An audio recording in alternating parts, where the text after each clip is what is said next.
Yahweh batela Nikongo. Yahweh benisa Nikongo.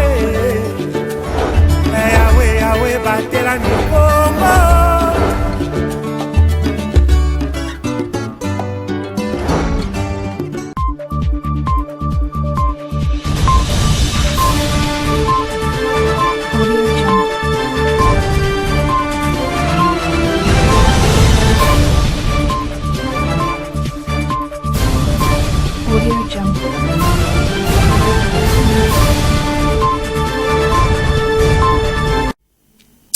C'est l'heure de vous informer sur Ecopolis Télévision. Messieurs et dames, bienvenue dans cette nouvelle session d'information. Après avoir servi la province du Congo central en tant que commissaire divisionnaire provincial de la PNC durant 2 bonnes années, le général Israël Kantou Bakoulou a tenu sa dernière parade policière. C'était le lundi 5 mai 2025 au terrain d'Amar. Image et commentaires. Il a pris ses fonctions en tant que commissaire divisionnaire adjoint de la police nationale congolaise au Congo central en date du 29 août 2023. Le général Israël Kantou Bakoulou a dirigé la police nationale congolaise du Congo central durant presque 2 ans avant d'être nommé par ordonnance présidentielle le 2 avril 2025 commandant de la ville-province de Kinshasa. C'est lundi 5 mai 2025, au terrain d'Amar, le numéro 1 de la police nationale congolaise au Congo central a tenu sa dernière parade. Devant le chevalier de la plume, Israël Kantou a demandé à la population du Congo central de rester en contact permanent et travailler en étroite collaboration avec la police nationale congolaise. Les messages clés que je pouvais laisser à mes frères du Congo central en général et particulier ceux de Matadi, c'est de rester en contact permanent, de travailler en étroite collaboration et en synergie surtout avec la police nationale congolaise, parce que leur sécurité en dépend. S'ils informent, s'ils nous signalent, s'ils nous renseignent sur les cachettes, soit les gens qui trouvent suspects, la police est là à leur disposition. Le fait de ne pas dénoncer, ça va créer des problèmes. Mais j'ai toujours aimé et toujours demandé à cette population-là de rester, comme je l'ai dit, vraiment en étroite collaboration avec la police que j'ai laissée ici sur place. Et puis, controverse autour de la signature de la déclaration de principe entre la République démocratique du Congo et le Rwanda. Le ministre des Affaires étrangères rwandais a confirmé la soumission par les 2 pays à la proposition de cet accord de paix entre ces 2 nations. C'était au cours d'une émission télévisée. Nous vous proposons de suivre l'extrait de son exposé.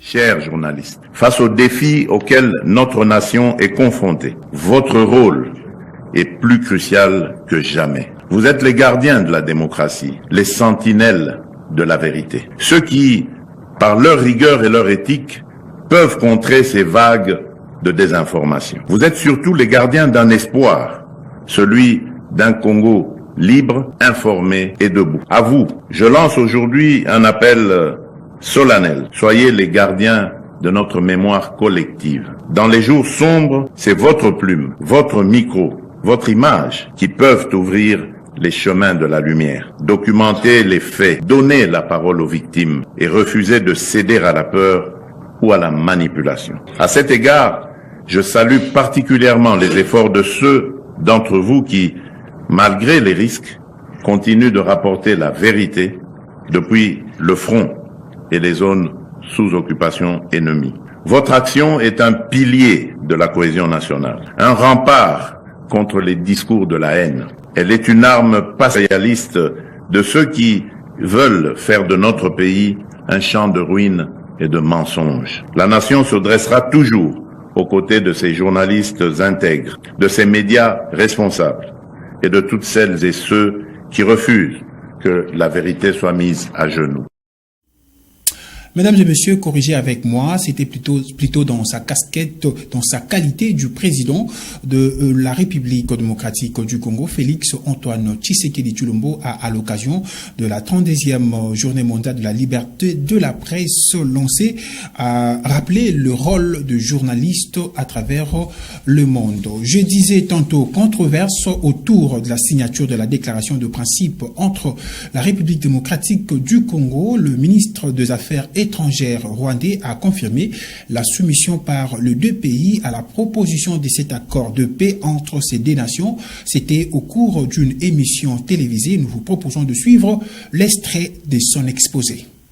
Ce sujet a fait couler beaucoup d'encre et de salive en dépit des mises au point de quelques membres du gouvernement congolais. À l'instar des autorités de la République démocratique du Congo, le ministre des Affaires étrangères rwandais a, au cours d'une émission, fait les comptes rendus avec précision sur les calendriers du processus de la signature de cette déclaration des principes entre le président congolais Félix Tshisekedi et celui rwandais Paul Kagame. 2 mai, les deux parties ont soumis leur contribution aux États-Unis, à la partie américaine, qui va mettre en place et finaliser un projet d'accord de paix entre les deux pays. Et nous, les ministres des Affaires étrangères, nous allons nous rencontrer dans la 3e semaine de mai pour finaliser ce projet d'accord qui aura été discuté par des experts auparavant. Et puis, on espère qu'à la mi-juin, il y aura une signature de cet accord de paix à la Maison-Blanche, avec le président américain Donald Trump et les deux présidents concernés,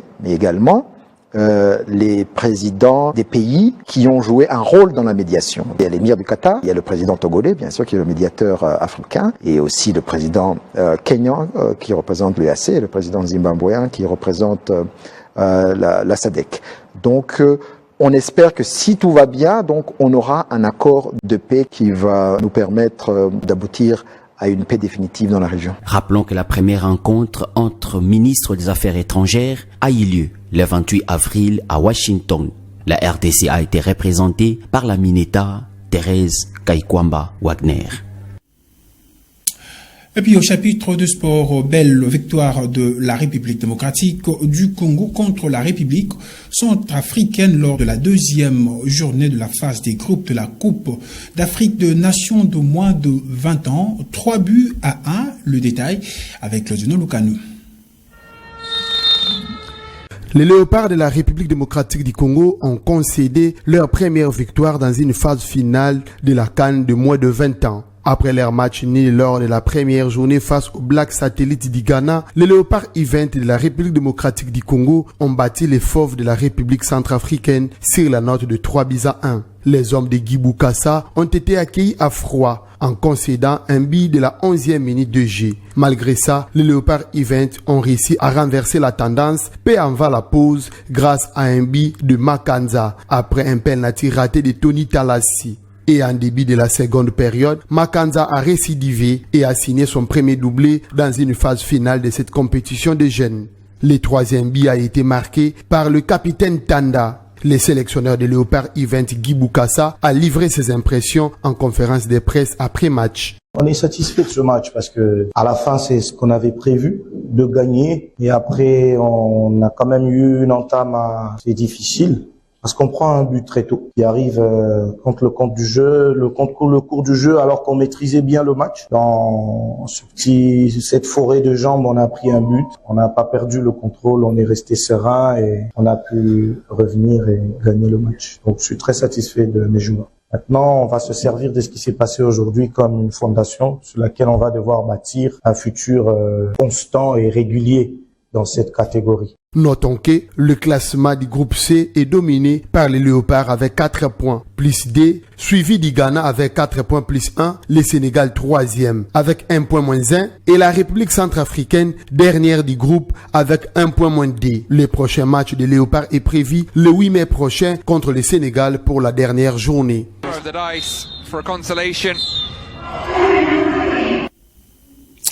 Avant l'ouverture le mercredi 7 mai 2025 du conclave qui doit désigner le prochain pape À travers cet élément du journal Afrique, nous vous proposons de suivre le portrait consacré aux cardinaux africains qui, certains d'entre eux, pourraient succéder au pape François. Gros plan sur le Guinéen Robert Sarah. Le père Camara a connu le cardinal Sarah dans sa jeunesse, après le séminaire, dans les années 1970. Pendant plus de 20 ans, il sera aussi son vicaire général, son bras droit, lorsque Robert Sarah deviendra archevêque de Conakry. Nous étions des amis, on allait à Rome ensemble, puis on est revenus ensemble, et ça en est suivi après, pour lui, l'épiscopat, l'appel du pape, pour être nommé archevêque de Conakry. C'est pas quelqu'un de vif, il prend toujours le temps de réfléchir.